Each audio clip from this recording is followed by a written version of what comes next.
معزز و مکرم سامعین اکرام، السلام علیکم ورحمۃ اللہ وبرکاتہ۔ اللہ رب العالمین کا ہم گناہ گاروں پر بے پایاں شکر و احسان کہ اس نے ہمیں خطاؤں کا پتلا ہونے کے باوجود بخشش کے دروازے ہمارے لیے کھولے۔ اللہ رب العالمین قرآن پاک میں ارشاد فرماتا ہے کہ وہ توبہ کو پسند کر رہا ہے، یعنی اللہ رب العالمین کو معلوم ہے کہ میرے بندے ہی توبہ کریں گے۔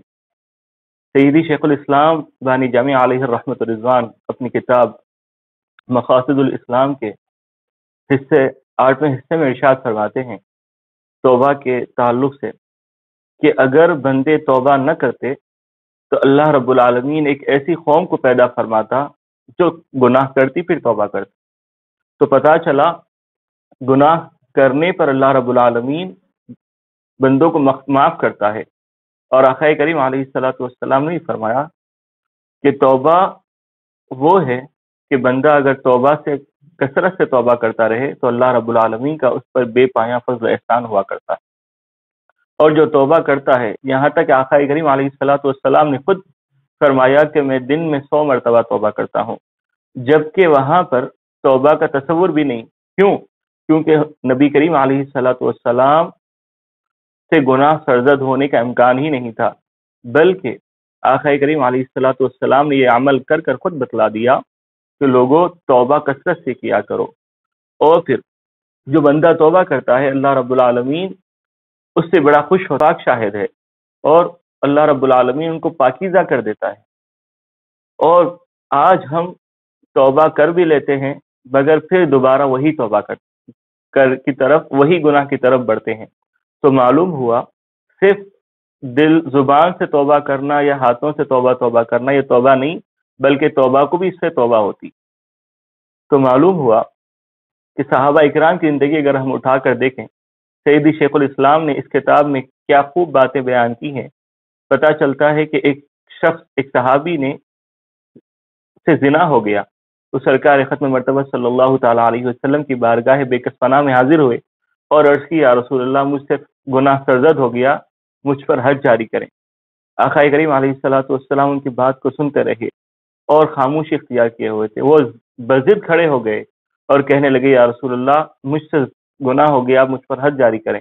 آقا کریم علیہ الصلوۃ والسلام نے ان پر حد جاری کی، سنسار کیا گیا تو ان کی اسی درمیان موت ہو گئی۔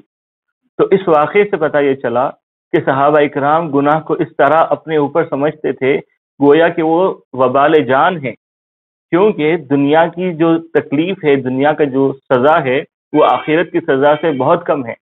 حضرت جبریل امین علیہ الصلوۃ والسلام کے ساتھ آقا کریم صلی اللہ علیہ وسلم جلوہ افروز تھے، پوچھتے ہیں کہ اے جبریل بتاؤ سزا کیا ہے جہنم کی؟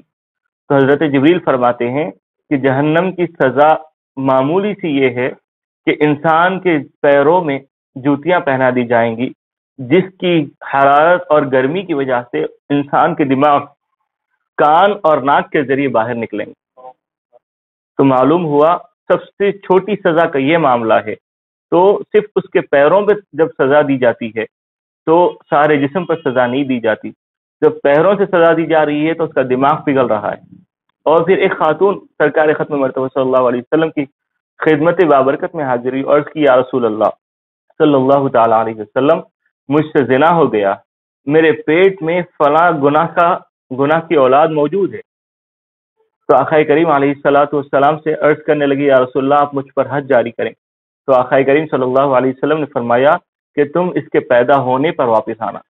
وہ خاتون اس بچے کی ولادت کے بعد اس نونہال کو لے کر اپنے گود میں سرکار کی خدمت بابرکت میں حاضر ہوتی ہے اور عرض کرتی ہے یا رسول اللہ آپ نے کہا تھا کہ پیدا ہونے پر آنا، تو یہ لڑکا پیدا ہو چکا، اب مجھے سزا حد جاری کریں۔ تو آقا کریم صلی اللہ علیہ وسلم نے کہا کہ اس کو تم دودھ پلاؤ، اس کے بعد آنا۔ پھر وہ خاتون چلی جاتی ہے اور 2 سال دودھ پلانے کے بعد سرکار دو عالم صلی اللہ علیہ وسلم کی خدمت میں حاضر ہوتی ہے۔ تو آقا کریم صلی اللہ علیہ وسلم فرماتے ہیں کہ جب یہ کھانے کے لائق ہو جائے جب آنا۔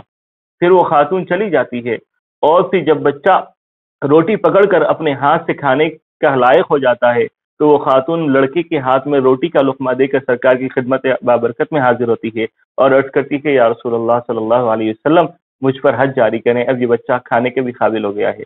اس وقت سرکار دو عالم علیہ الصلوۃ والسلام سنسار کا حکم دیتے ہیں اور وہ خاتون اس سنسار میں اس دنیا سے رحلت کر جاتی ہے۔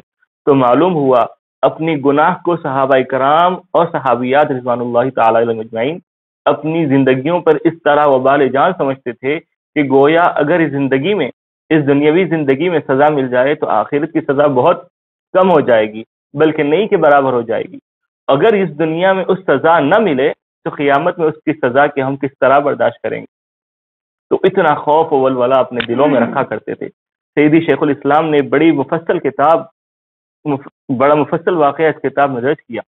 اس سے پتا چلا کہ توبہ کرنا بندے کا حق ہے اور اس کو کرنا بھی چاہیے، کیونکہ اللہ رب العالمین کو جب ہم رب العالمین کہتے ہیں، وہ اس کی صفت کب ظاہر ہوگی؟ صفت جبھی ظاہر ہوگی جب بندہ گناہ کرے اور توبہ کرے، تب پتا اللہ رب العالمین کی صفت کا ہم کو احساس ہوگا کہ اللہ رب العالمین کیسا رحیم و کریم ہے۔ اللہ رب العالمین کی بارگاہ میں دعا ہے کہ مولا کہنے سننے سے زیادہ عمل کی توفیق عطا فرما، سیدی شیخ الاسلام کی اس کتاب سے استفادہ کر کر اپنی زندگیوں میں تبدیلی لانے اور کثرت سے توبہ کرنے کی توفیق عطا فرما۔ وآخر دعوانا الحمدللہ رب